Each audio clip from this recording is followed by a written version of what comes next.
What's good, guys? Hope everyone's alright. Don't forget to like, share and subscribe. So, doing more training under the gymnastics rings, right? And started off with doing some support holds. These are like just some basic key things that you need to be able to do on the rings. They help strengthen your shoulders, help strengthen your core as well, because it plays a lot on stability, right? It's not that easy. Plus, you see my arms are turned out, so my palms are facing forward, which makes it even harder. And I did 3 sets, 10-second holds. So yeah, it might look simple, but the key here is to not sink your neck into your shoulders, but to fully extend the shoulders, right? Like I said, it's to strengthen the shoulders, the core, everything. Then went on to doing some dips. I was doing what was it? Each of these things I did was for 3 sets. I think I did 3 sets of 8 or 10 reps, but all very controlled. So I'd control my decline, and then I'll come all the way up and fully extend at the top again. Be sure to control yourself, and once again, because you're swinging, you have to try and keep stable by engaging the core and really taking it easy, because you don't want to hurt your elbows.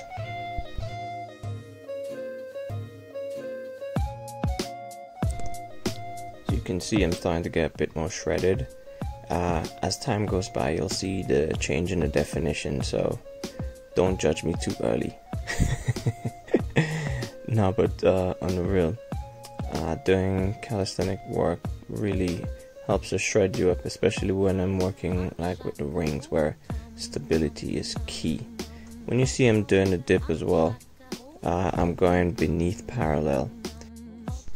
As a beginner, you don't need to go as deep, but I just want to get maximum effort. Plus, it'll help with my muscle ups, because when you're doing a muscle up, you'll be coming from a position where you're coming from a pull up into dip. So the transition bit is where you'd be going from a really low deep dip position and then transitioning into the dip.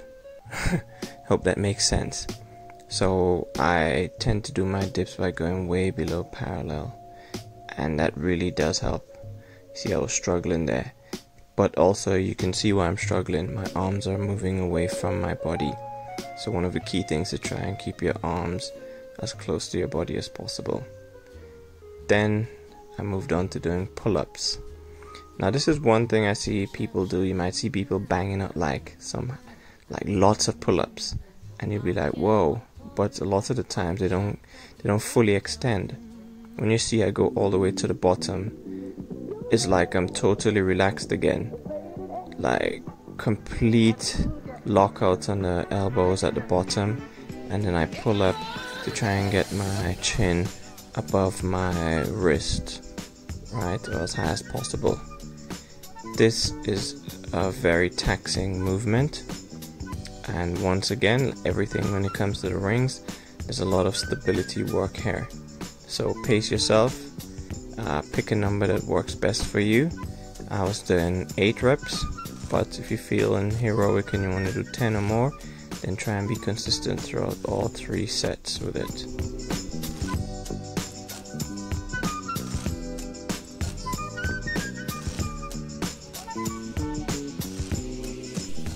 See, another thing to remember when you're doing pull-ups is you're really trying to feel it in the lats. So get that mind muscle connection, as they say. Focus on it. Feel the lat muscle being squeezed and worked as you're doing the pull-ups. Don't just do it for the sake of doing it, because you might then end up doing a movement where you're working more biceps than anything else. And as you can see here, because I was super tired, I took a break. There's nothing wrong with that. Just ensure that you complete the number of reps that you need to. Yeah, not gonna lie, I wanted to give up at this point, but then I was like, you know what, this is the final one. Just try and do something a bit more proper. Down was a bit wonky, but still, I reckon the 2 halves that I just did should make up for one. Then I went into some like holds for some more isometrics, but for the push-ups, right? This puts a lot of stress on the chest because I'm not keeping my arms parallel. I'm going beneath parallel again, and like I said, it puts a lot of stress on the chest, on the red delts, on the triceps, even a bit on the biceps. You really need to keep your core tight also, and ensure your hip does not sag. If you also look at my feet, my toes are like pointing all the way out.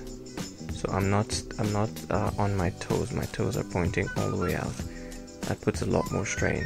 So here I'm also doing 10-second holds, 3 sets of them. Right. This is very, very good. It helps strengthen you from when you want to do like push-ups as I'm doing now. But if you're starting these movements, just do regular push-ups. With me here at the top, I'm twisting out so my palms are facing out. This is an even harder alternative to the regular ring push-up. I'm trying to get better. The first time I did it, I was really struggling, but now I'm kind of getting the hang of it a bit. So I was doing 10 push-ups, 10 reps for 3 sets also. And I had to make a conscious effort to not like let my hip sag, because that's another thing you might see with people doing push-ups. Their hips are all the way on the floor and they're just lifting their shoulders off the floor.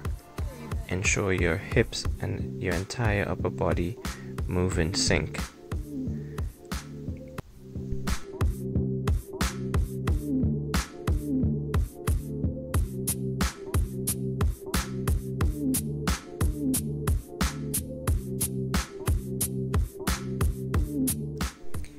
To get the most out of your push-ups, be sure to go beneath parallel.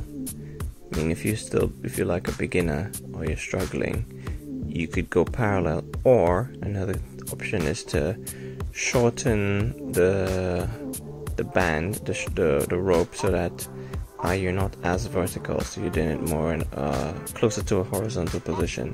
That'll put less strain on your chest and triceps. But once you start making progress, you want to bring the bands closer to the floor, so you're as close to vertical as possible. Then I moved on to doing some what are these? Can't remember. It's like what reverse. They're like rows.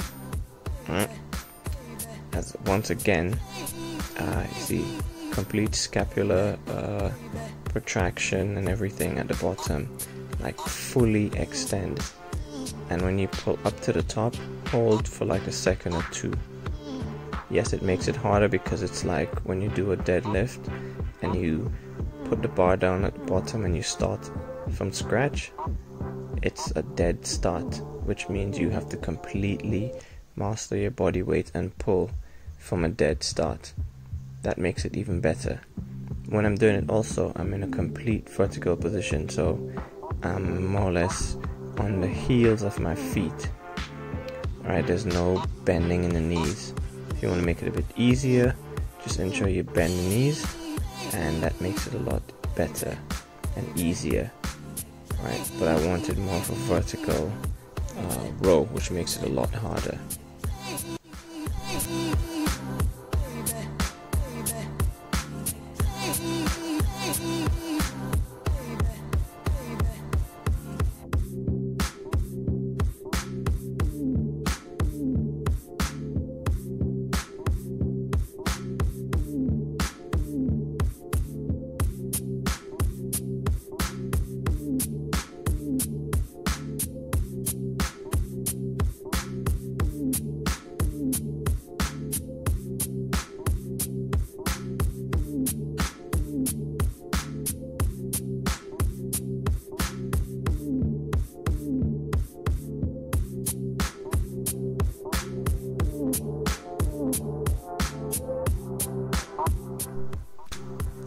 So like I was saying earlier about making it easier and having a bend in your knees, if you do it this way, it's a lot easier, right? But even if you're doing it this way, ensure to bring your hips up same time you're bringing your upper body.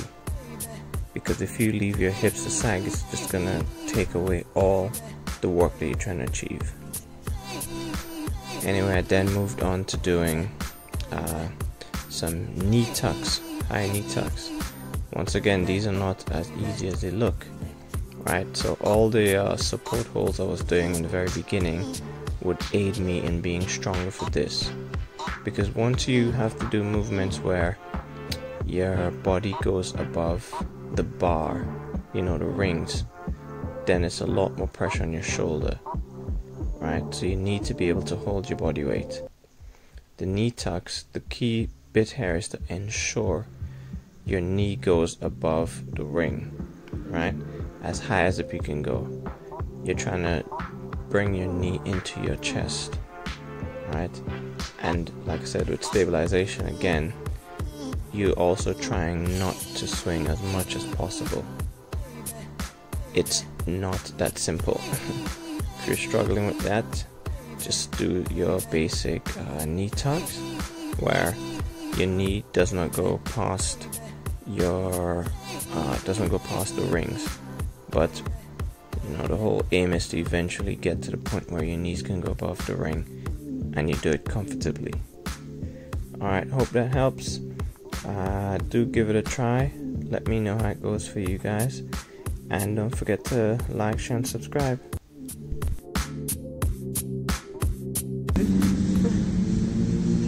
Nice one. Don't forget to like, share, and subscribe. Peace.